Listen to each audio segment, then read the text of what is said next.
this content is for kids. It's not for kids. Isn't that what I said?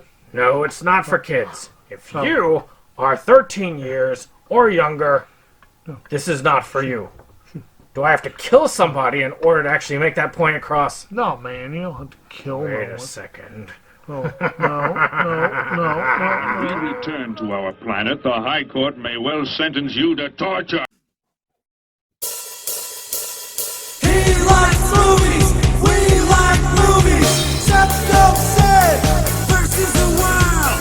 SeptumSin versus the world. SeptumSin versus the world. SeptumSin versus the world. I'd buy that for $1. Greetings, you're watching SeptumSin versus the world. I'm SeptumSin. I'm here with Kotobukijake. Right? And we're here to show you what we got. Mm-hmm. Show me what you got. I want to see what you got. Oh boy. So we got some fun stuff here.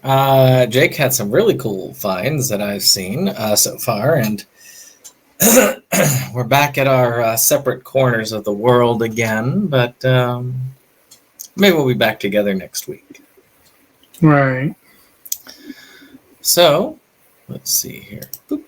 And then, boop. There we are. Beep, beep, So, boop, beep. I've got I got a Movie Buff 1 t-shirt that he's selling right now. So you can get your own. Hop over to his channel. I've got the link of his channel down below. He's got the shirt link in his stuff, so definitely access it. Follow him over on YouTube. Get yourself your own Movie Buff 1 t-shirt. But that's not my first pickup. My first pickup is a pretty valuable one. Nice. Technically, it's one of my wife's pickups, but she gave me permission to show it off here. And we just watched it.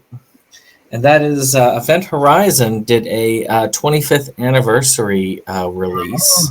Matter of fact, it's a Inside Movies Galore one that we've done. Mm-hmm. So this is a steel book. Apparently, it sold out real quick. But she got lucky. She tried at the at Amazon, and they put her on hold, so to speak. But then they were able to get it, which was pretty cool. So some pretty good stuff there. As you can see, this has like the hands on it and the ship. People always like to call Event Horizon Hellraiser in space, and they're not that far off in many ways. It's about this group of people. They're going out to the spaceship that's kind of returned after this teleportation experiment went wrong, and a lot of crazy stuff happens on board. So pretty fun stuff, worth watching. It's got a lot of horror history to it. So very, very much worth a check out. The 4K is a bit over the top real. You ever get that with 4K? Like when you're watching something in such high definition, it almost looks like it was a made-for-TV movie at that level. It's just kind of surreal in that way. I'd have to watch it again on the regular Blu-ray, which I believe they have the Blu-ray included on this as well, and see if the Blu-ray looks any better because of it being lower res instead of the 4K. But you never know. Never know. So let's see here, and then we will raise you up there. All right. So, as he mentioned, I got something pretty big this week. Physically, literally pretty big to show off. But basically, most of my stuff this week will have a theme where I got a really good deal. I'm not going to go into super specifics on it, but let's just say it was similar to an estate sale sort of deal where I was helping someone to evaluate some stuff for potential sale or what have you. And I made a little stack and asked him to make me an offer, and he did. And I was like, yeah. So I took it. So that is mostly what I'm doing this week. But Brandon wanted to throw in one more, and so I'm going to lead off with something unrelated to that. And fittingly enough, this is actually one that he gave me just a couple weeks ago, just out of nowhere. He's like, hey, you have this? I was like, no. And he was like, okay, here you go. It's a movie that I've been meaning to watch for years, and I've heard good things. I feel like one of my brothers saw it and loved it.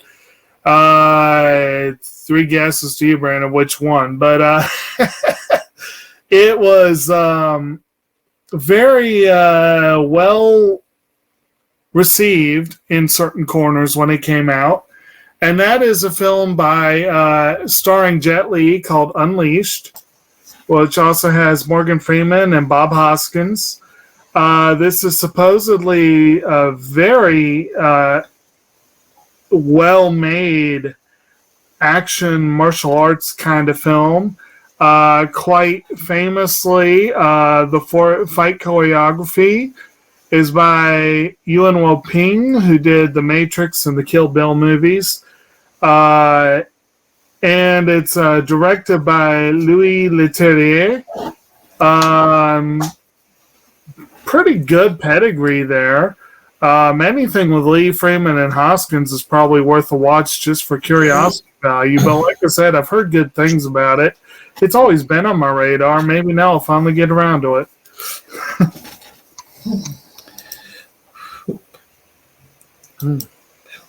Actually, I could see that being a gore movie sooner or later. One of these days, I'm pretty sure. We got people who would like it. Right. Definitely. So I've been going through the collection and trying to also turn down movies that I haven't showed off before. Stuff I got before we started doing this show. We've only been doing this show for like 4 years. 4 years? No. Been doing it for a minute. 5 years. It's been a number of years now. I mean, shoot, I was still in the townhouse back then. Yep. So it was prior to 2017. Definitely that. But this is one I got a while back for $30, and that was Clamp School Detectives. Yeah. Which is now, I believe, even cheaper. But we didn't know that back then. And this is a Bandai release of it. So it's out of print just because it's Bandai, but, it's kind of cool. So I like Clamp. They do some fun stuff, and we're finally doing this for the anime discussion this month. So I thought, this will be kind of cool to throw out there. Cool. So let's see here. The Clamp School, with its integrated curriculum from kindergarten to postgraduate studies, was founded by the largest of Japanese business empires, the House of Emonoyama.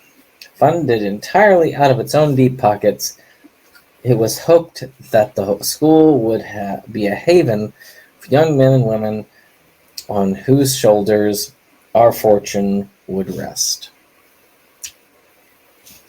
So, sounds like some fun right there. Enjoyable little thing here. English and Japanese, so you can watch it either way. But I am curious about it, so it'll be worth watching when we get to it. All right. So You'll be getting to it too. Yeah, pretty soon. You said you have a Bandai release? Yeah, the Clamp School Detectives was Bandai. Yeah. If I remember correctly, I think my release is made in Japan. So that's the imprint that Sentai was putting it out under. Looks identical, from what I recall. Right. So, starting off, like I said, I got a handful of items from this pickup, and this was really cool. And at the end, I'll tell you how much it all was, which is part of the reason why it was really cool. I tried very hard not to be greedy. And there were 6 or 7 items I really came close on. But one thing that I kept down to a bare minimum was CDs. There were a lot of CDs. There were a couple I was close on, but there was one I could not pass up. So there's actually a range of media that I'll be presenting today. But this is actually one. It is 3 of the greatest musicians on the planet working together with some special guests who are almost as talented, just to give us some really darn good music. It's an album called Appalachian Journey, and as you can see on here, it features Yo-Yo Ma, Edgar Meyer, and Mark O'Connor, with special guests James Taylor and Alison Krauss. Really good stuff here, I'm sure. I don't think I've actually heard... I don't think I've heard any of the ones on this album, but I have heard several. These guys have collaborated a few times, and they also did a collaboration with Chris Thiele, and I'm actually disappointed that I wasn't able to find that one. But these guys, they're just brilliant musicians, and they work really, really well together, and I'm pretty thrilled to find this disc. Sounds like some fun stuff there. Yep. I've never been a big Yo-Yo Ma fan, but my congratulations on that. So this next one is one I got from Dane that I had to repurpose, but I've gained some tools to do that with, and that is Doom Annihilation. Now, Dane originally sold me a Doom and Doom Annihilation dual pack, but the original Doom was so messed up it wouldn't play. So, which is why I try all used items out. But I have the original Doom on DVD, so I just basically grabbed the cover for this release and printed it out, and now I have it. This is not a very good film. Essentially, there's this teleportation technology that they've discovered, but it actually goes through hell, and people are getting possessed, turned into weird flesh-eating zombies, like anything else. And that's about it. Yep. I mean, like I say, if you were to look at this like just straight on through here, it looks like a legit release, doesn't it? But of course it is, because it is the, this is a studio released one, you can see. So, but it is definitely okay. Or not really, just kind of there. But I have the whole of both Doom movies now, and that's important, darn it. That's an important thing. All right.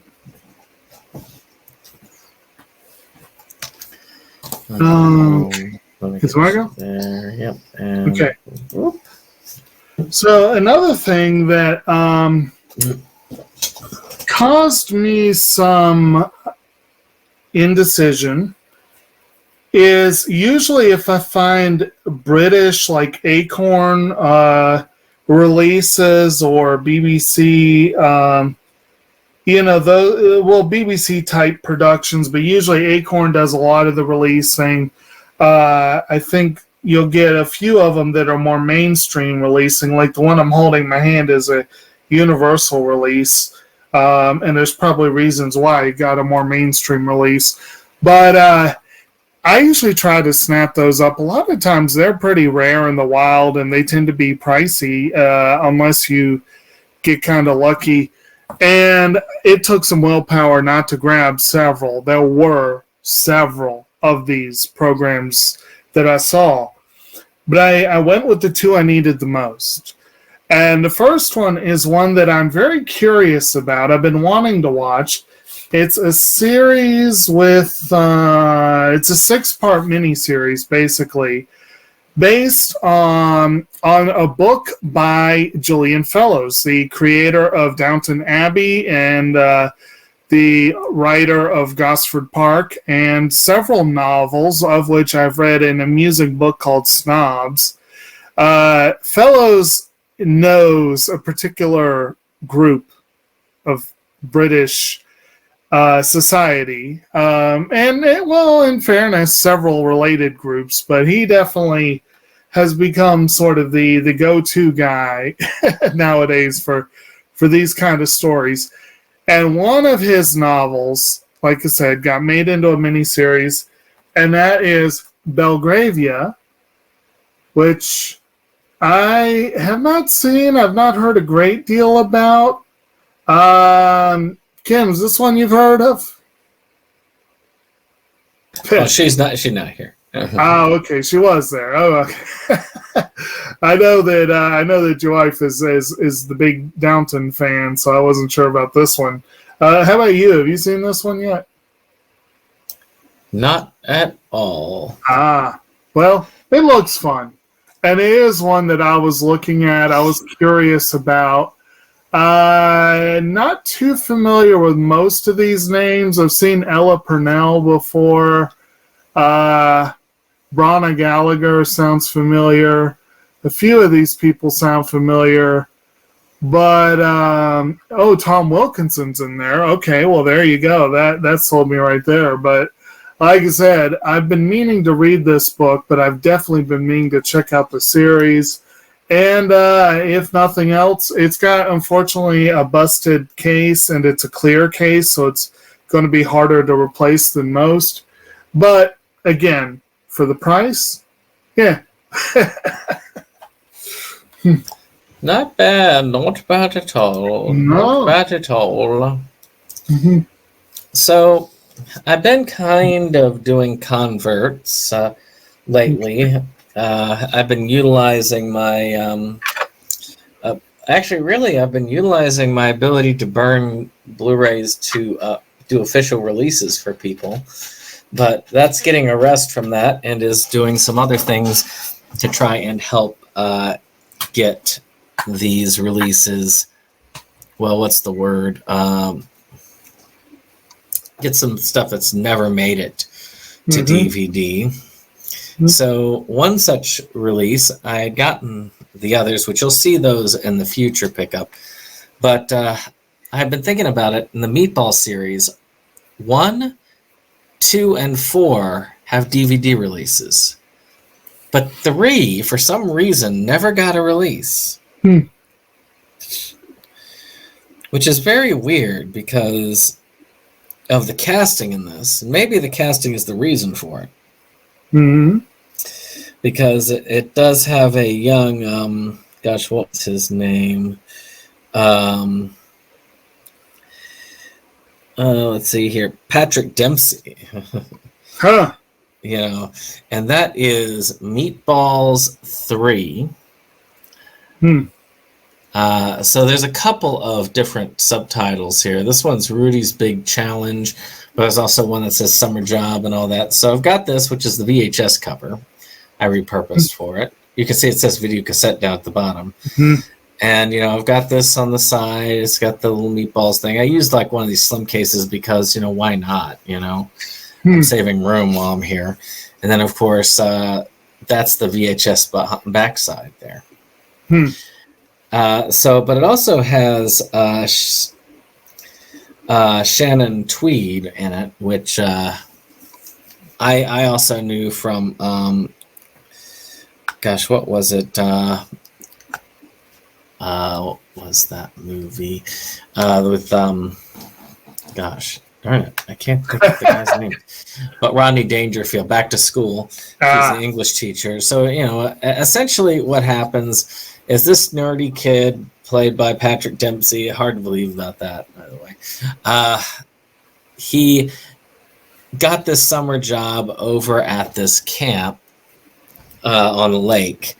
And he's, you know, refilling fuel boats. It's kind of a place where people just kind of go for, like, spring break, stuff like that.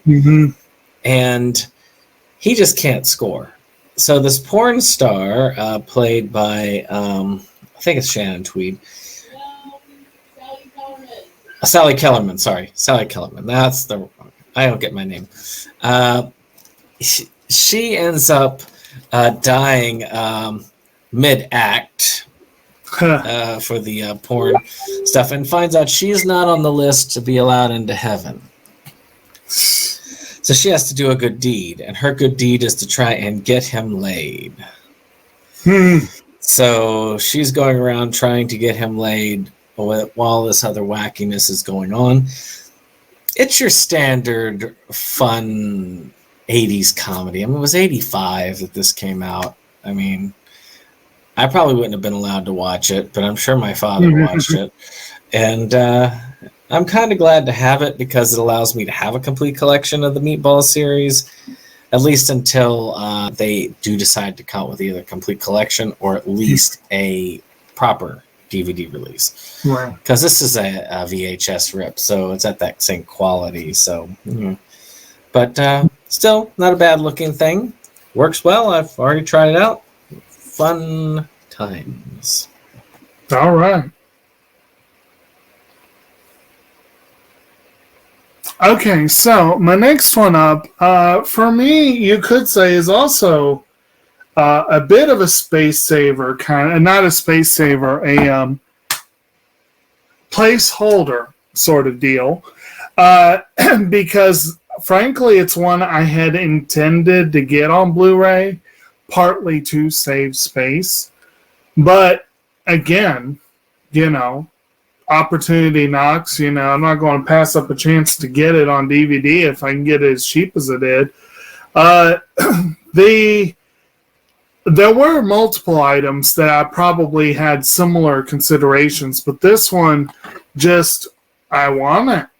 And it's a little rarer in the wild than some of the others that I would have been looking at. And this is an Acorn Media release. It's a 3-part miniseries based on a novel that I have seen. And I've actually read the book. I read it years ago, and I really need to read it again. And it's kind of timely because I just watched the Agatha Christie movie, Death on the Nile. This is the relatively recent 2018, I think.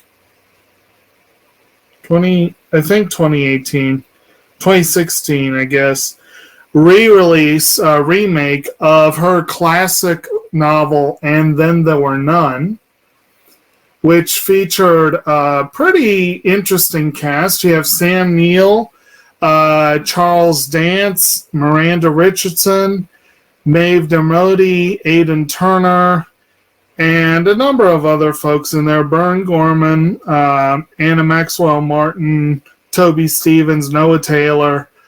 Like I said, pretty good cast overall. This, of course, is one of the classic crime mystery dramas. I'm sure most people at least know it by name or reputation if they haven't read it. I think I saw a much older version years ago, but I did see this one not long after it came out, and I liked it. I thought it was very well done. From my vague recollection of the novels, it did right by the book. I really do need to read the novel again. But like I said, this was one I really was wanting to get in the collection, and I kind of was dragging my feet, looking for a cheap Blu-ray copy. But like I said, if nothing else, I was happy to snap it up as a placeholder.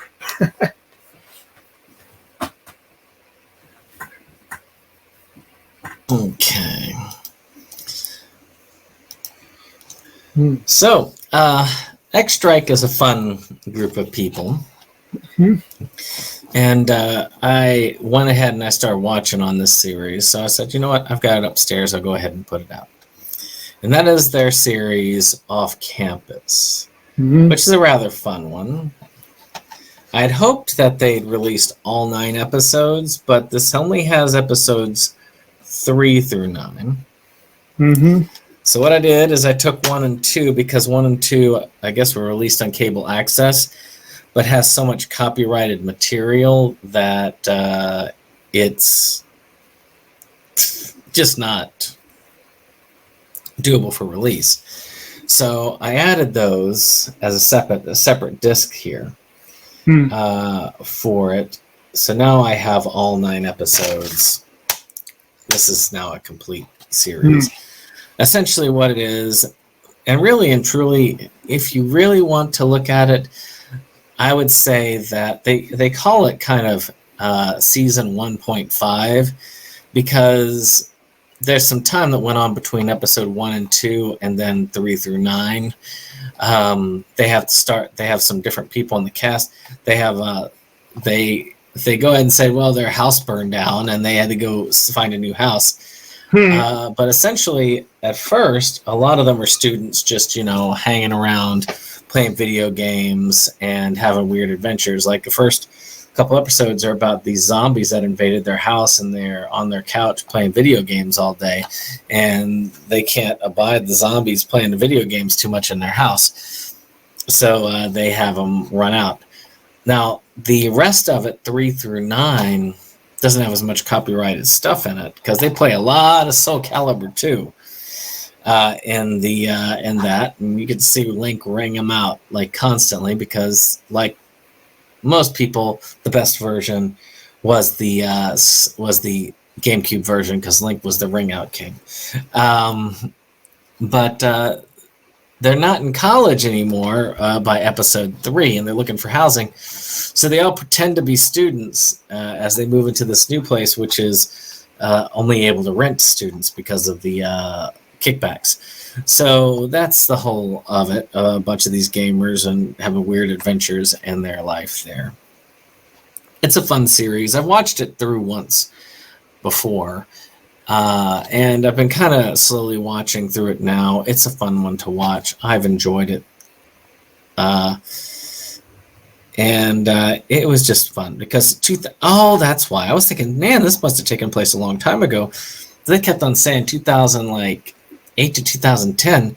Like, no, it was 2003 when they did episode 1 and 2, and 2010 when they started episode 3, which is why. So there's a bit of time. Slight bit of time in between, but it's in general a very fun series. If you like X-Strike's group of funny mayhem, this one really does show it off. Cool. All right, let's get that. Show it off. And all right, ready? Yep. Okay. Next up, we're going to have another little bit of a media mixer-upper. This was something that I saw, and I was like, ooh, that looks intriguing. And it might not have been something that would have been on my radar otherwise, but but under the circumstances, I was like, yeah, I ought to grab that. And as y'all know, I am a haphazard collector of graphic novels. I collect them as they come my way.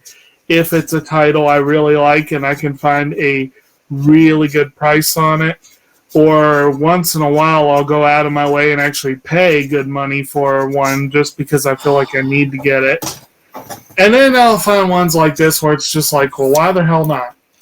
And that is, these are hardcover, dust jackets and everything. Dark Shadows, Volume 1 and Volume 2. And these are apparently reprints of a comic series that was released to go along with the TV series back in the 70s.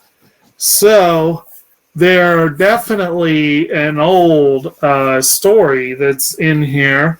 I have no idea if this is everything that was released, because obviously with the episode count, there's no way that all of those stories are going to be in here. I don't know if they just did a couple to go along with the show, or if they did several, and this is just the tip of the iceberg. I really haven't looked into it. But like I said, getting the first couple volumes of these really nice-looking hardcover graphic novels, I was like, why not? All right. So, well, I have got a high-dollar item. I've ordered 3 of these high dollar items, but I've only managed to watch one of them. I really do need to replace this disc because it's definitely not in the best of shape.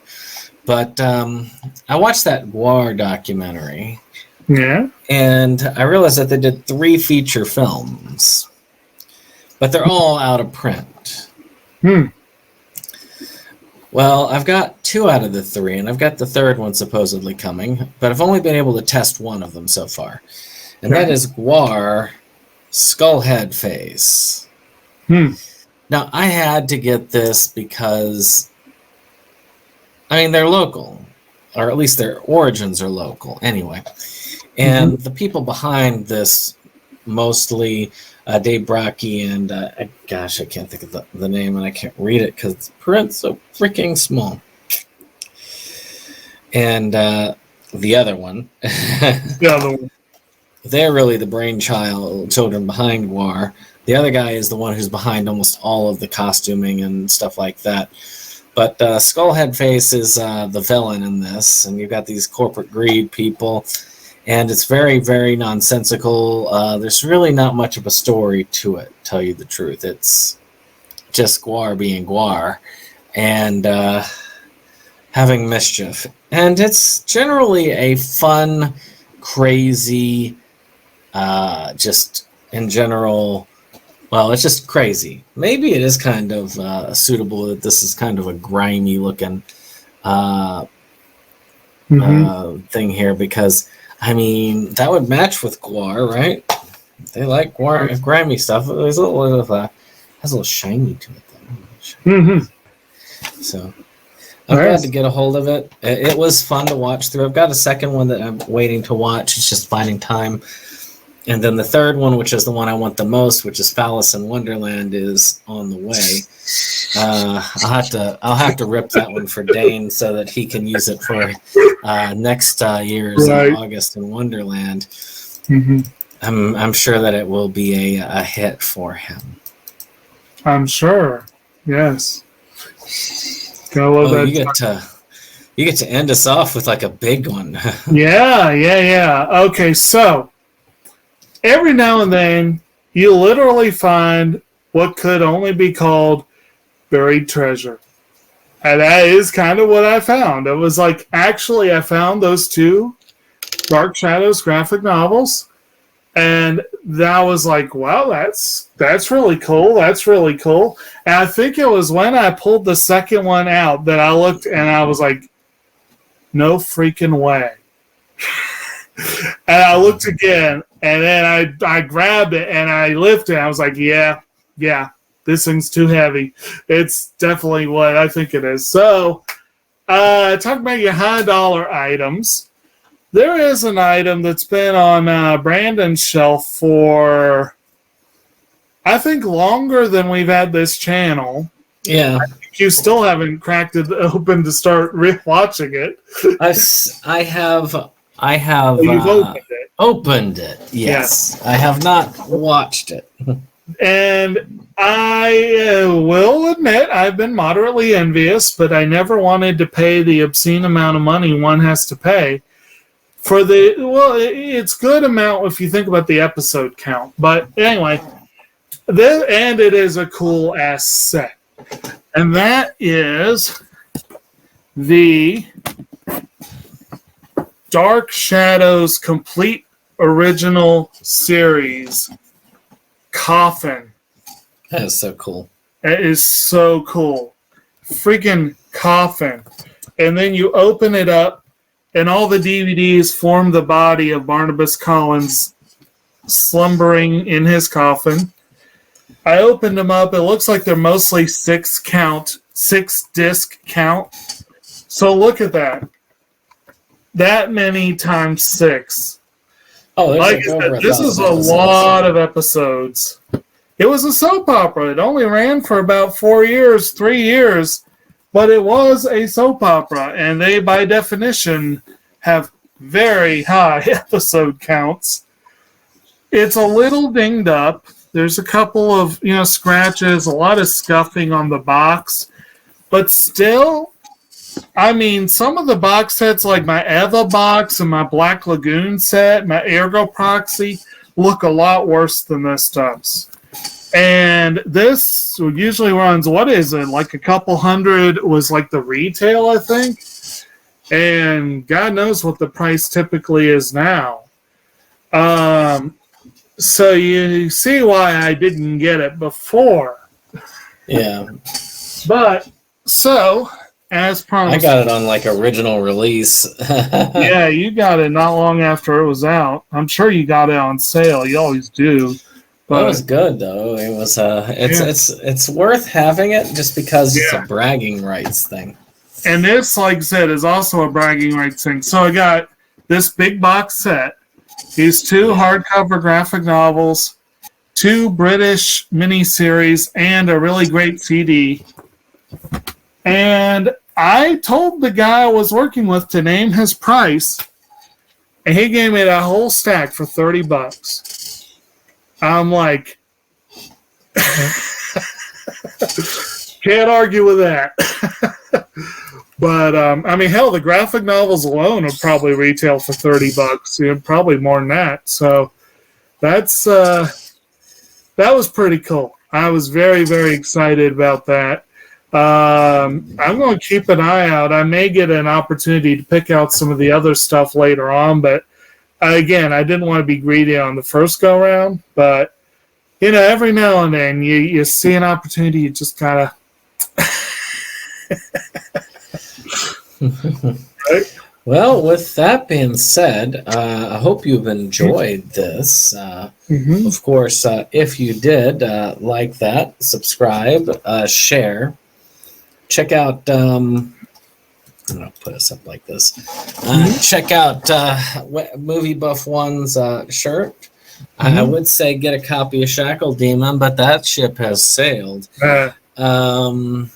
You know, maybe you can get Jake to sell you his copy. I'm sure he's probably not going to watch it. But I gotta have those bragging rights. But as far as like the movie itself, it's still on Vimeo. Not taking it off of there anytime soon. So with that being said, we'll see you on the next one. Goodbye. Bye.